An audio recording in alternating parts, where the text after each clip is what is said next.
I was able to lose 25 pounds in 60 days, and I'm gonna give you the exact plan I followed for both my nutrition and my exercise and my cardio so that you can follow this exact plan, copy me, and see great progress yourself. And if you stick around for the end of the video, I'm gonna give you a little magic secret that most people on the internet don't tell you about seeing this much progress in this amount of time. For my nutrition, you've probably heard this first part before, but I have to say it anyway because you can't lose fat without this. You have to be eating in a calorie deficit. I do not care how healthy you are eating. I don't care how clean you're eating. I don't care how many salads you have. If you're not eating in a calorie deficit, you are not going to lose body fat. Now, how many calories should you be eating to lose weight?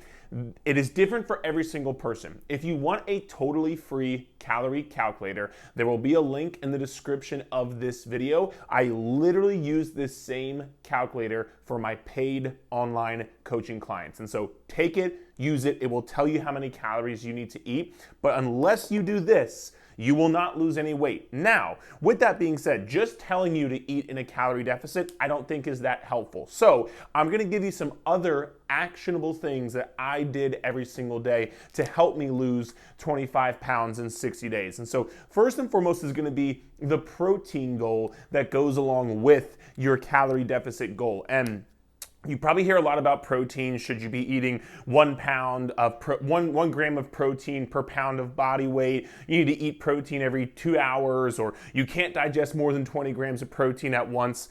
Here's the simple formula you can use to find your protein goal. I want you to take your goal body weight in pounds. And so for all of my people outside the US, please convert to pounds. But I want you to take your goal body weight, multiply that by 0.8. And so if, let's say, for example, you want to weigh 150 pounds, if you multiply that by 0.8, you are going to get 120 grams of protein per day. And yes, that is going to be enough protein for you to see the progress that you want to see. You do not have to eat a gram of protein per pound of body weight, especially if you're somebody who's looking to lose body weight. This is going to be more than enough, and quite frankly, you could probably even go a little bit less than this and still see really good progress. And this is important because if you feel like, oh my God, I gotta eat 150, 200 grams, 200 plus grams of protein, you're probably like, fuck this, I'd rather be fat. There's no way you're gonna stick to that. This makes it much more realistic and you'll still get all of the benefits. And really quickly, while we're on the protein thing, yes, you can digest more than 20 grams of protein at once. You don't have to have only 20 grams at a time. That being said, I have found it super helpful to spread out your protein intake throughout the day because that usually leaves you a little bit more full and satisfied, which means you'll have less hunger and less cravings when you're trying to lose weight. Less hunger and less cravings obviously means to you losing more body weight. So that is for your protein goal. Try to hit that every single day. Now, the next thing that I followed religiously while I was seeing this progress is having at least one serving of veggie per day and 1 serving of fruit per day. And honestly, I did 2 servings per day, but I try to make it a minimum of 1. And don't overcomplicate the serving part of it. Just have fruit at breakfast and a salad at dinner. That to me is considered 1 serving of fruit and 1 serving of vegetable per day. Don't get too hung up on exactly how much you're having and so on and so forth. If you're having fruits and veggies, that is going to be a good thing for you. And actually, what I said earlier, me personally, what I did was in the morning, I would usually have my eggs and I would throw in like spinach, I would throw in peppers, and that's what I would put into my egg white omelet. So that was 1 serving. And at night, I actually had a big ass salad every single day. It was actually right here. This one's from Trader Joe's, but you could really get any of these pre-made salad bags. They are so easy for you. And what I did was, and people often ask me, well, Eric, what about the dressing and the ingredients inside and so on and so forth?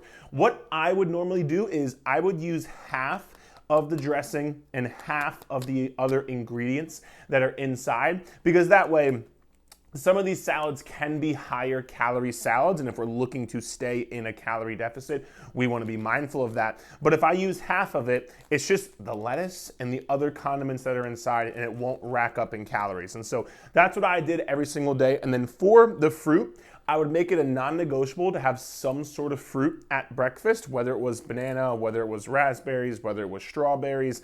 So I would have that every single day. And if I had more, that would be good too. Because remember, the 3 best foods, in my opinion, of what you can eat on a calorie deficit is going to be strawberries, raspberries, or watermelon. The reason being is they are a very low calorie, high volume food. So that means you can eat a lot of them without eating a lot of calories. You can fill yourself up on a pound of watermelon is only like 150 calories. A pound of strawberries is like 160 calories. A pound of raspberries is like, I think 180 calories or something like that.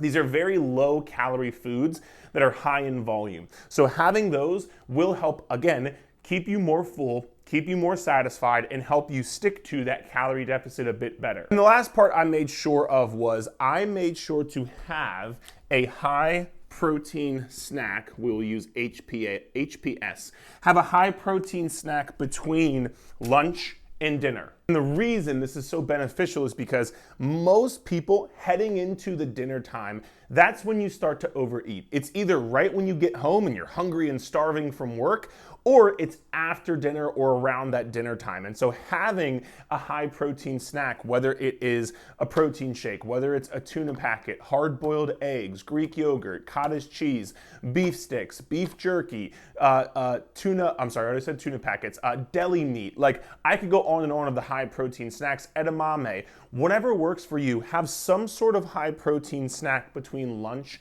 and dinner. That is gonna make sure going into that dinner time, you don't have as much nighttime cravings, which is probably where you normally fall off your diet. And this way you can stick to the calorie deficit. Because like I said earlier, unless you're in this calorie deficit, you are not going to lose weight. So do this, and then all this other stuff is going to help you stick to it. All right, so I hope that gave you some actionable tips you can steal and copy with your nutrition. Now, let's talk about your exercise. And so the first thing that I made sure every single day, no matter what, that I walked at least 6,000 steps per day. So yes, 6,000, not 10,000, which you probably hear on the internet. You don't need to go get 10,000 steps per day, especially if you're somebody who, maybe let's say right now you're doing 2,000, 3,000, 4,000 steps per day. Going to try to get 10,000 steps per day every day, 7 days a week, you're probably going to be like, fuck this, I'd rather be fat. So setting you up for realistic progress. And again, this is the amount of steps that I made sure I took when I lost 25 pounds in 60 days. It works if you are consistent with it. So don't think you have to go all the way up to 10,000. If you do more than this, that's incredible. If you do 10,000, 12,000, whatever, that's great. But shoot for at least that 6,000 mark per day. And a little fun fact here for this one. I am not somebody who I go out and take like, an hour-long walk to go get this. What I do is I split my walks up and my steps up because I sit at a desk all day or I film these videos. That's what I do. I coach people. I run a business online coaching people. I'm not up and about all day every day. So I need to be intentional about getting my steps, which by the way, any steps count. So if you're just like at work or you're cleaning the house or whatever, any steps count. They don't have to be like a certain high intensity or something. But I split my walks up in just 10-minute chunks throughout the day. Actually, after I get done filming this video, I'm gonna go take one of my 10-minute walks. Because if I take a 10-minute walk, usually that gets me somewhere around 12 to 1,500 steps, around that range. And so if I take 3, 4, 5 of those per day, it's 30 to 50 minutes of walking where I can get 1,500 steps each time, but it's not like I'm carving out an hour to go take a walk. Do not underestimate little chunks of exercise throughout the day. I promise you they add up because that's the only way I get my 6,000 steps per day. Now, number 2 is going to be I lifted weights at least 3 to 4 times per week. And actually, I didn't lift any more than 4 times per week. So 3 to 4 times a week, I lifted weights. When I was lifting weights, I was not trying to go lightweight for high reps. I was not trying to tone the muscle. I was trying to lift as heavy as I could within the 5 to 10 rep range, and I was trying to get stronger and build muscle. That's what I was doing. I told you, you can copy me in this video. That's what I would do if I were you. And by the way, again, if you need a free workout program, there's going to be a link in the description of this video for a totally free workout program that you can follow. It has all the exercises, the sets, the reps, everything. So I've given you a free calorie calculator. I'm giving you free help here. I'm giving you a free workout program. It's all there for you. You can copy exactly what I did. So lifting weights 3 to 4 times a week. And then this final one right here, I did no other form of exercise or cardio other than what you see right here. And I do mean that. I did not do any Stairmaster. I didn't do any elliptical. I didn't do any extra cardio after my workout. There were days when maybe it was like raining and I couldn't walk outside, so I would go on the treadmill, but that was really just to get my steps. As long as I got my steps and as long as I lifted my weights, I did not have to do any other form of cardio in order to lose those 25 pounds in 60 days. And I'm harping on this because so many people, I'm not saying cardio is bad for you. It's really good for your heart health. It's really good for mental health, mental clarity, whatever. But you don't have to obsess over doing loads and loads of cardio because really your fat loss comes from your daily steps and your fat loss comes from your nutrition, eating in that calorie deficit that we talked about earlier. You're not going to be able to cardio your way towards losing body fat. You're not going to be able to out-cardio a bad diet. So this is why it's important. And on the flip side of that, if you do too much cardio, it can actually backfire by making you have more cravings, making you have more hunger, not being recovered, those sort of things, not sleeping well, which leads to more cravings and less energy, more exhaustion, all those sort of things. So if you want to do a little bit extra cardio, you can. I personally did not. This is what I did for my exercise and my cardio. Now, if you remember, I said if you stayed till the end of the video, I'm going to give you the magic secret that most people will not tell you, and we're going to dive into that right now. So here's the magic secret to all of this. I already gave you a free calorie calculator. I gave you a free workout program.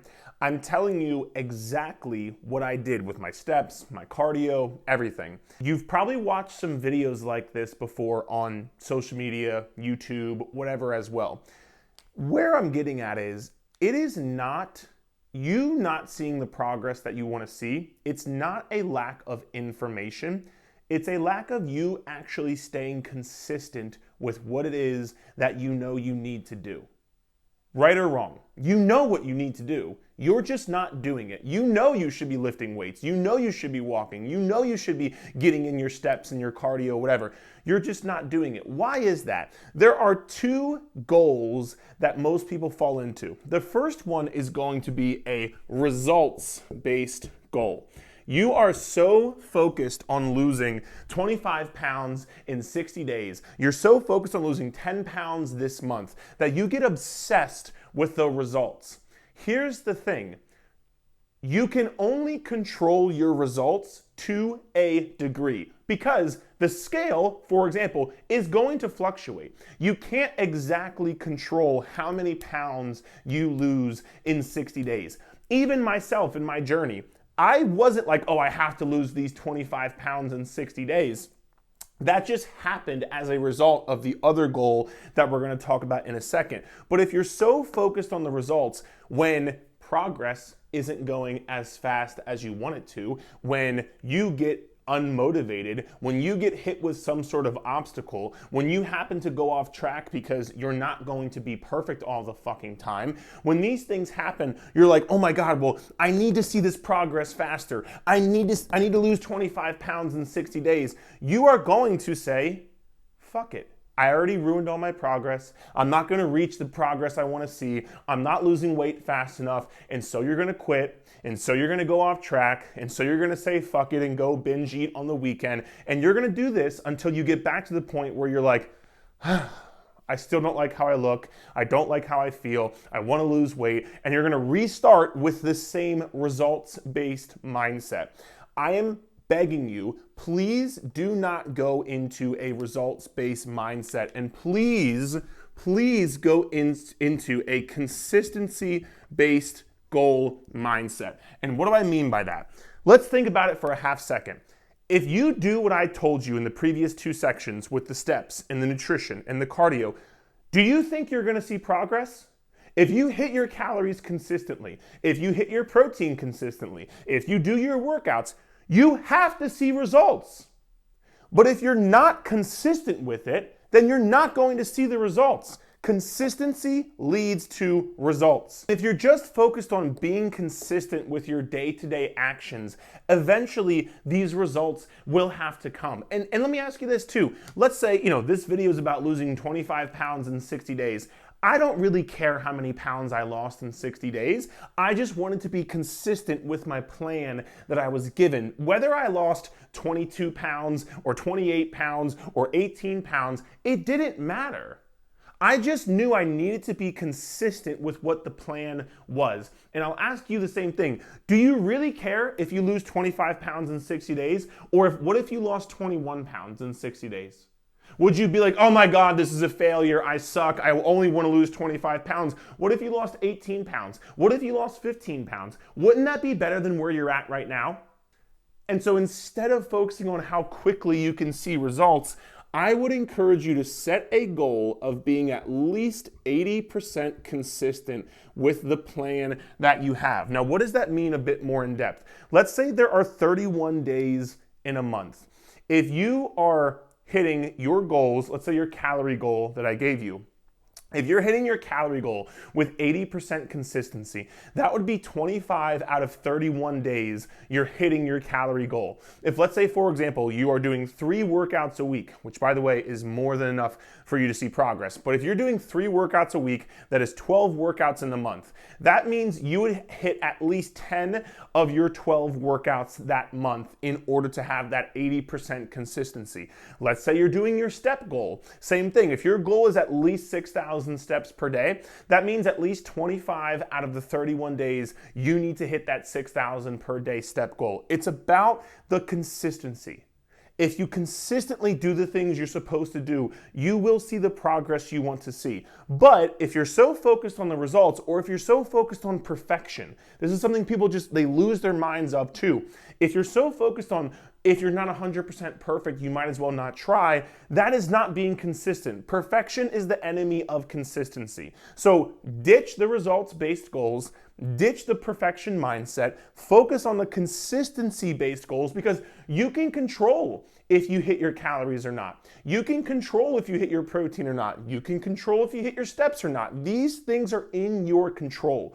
And what will happen is, once you hit your goals one day, you're going to say, damn, I feel good about that. I'm building up some momentum. I will hit the goal the next day. I'll hit the goal the next day. Maybe you don't hit the goal one day, but again, your goal is 80% consistency. It's not 100% perfection. So you'll realize it's okay. I'm just going to get right back on track and hit my 80% consistency goal throughout the course of the month. And this is how you see progress, I promise. I really hope this video helped change your mindset around things. And if you want some extra personalized help, we coach people one-on-one online for a living. It's what myself and my team of coaches do. So there'll be a link in the comment section of this video. Feel free to check out that comment section, click that link, and we should be reaching out to you shortly. I hope you enjoyed the video, and we'll chat next time.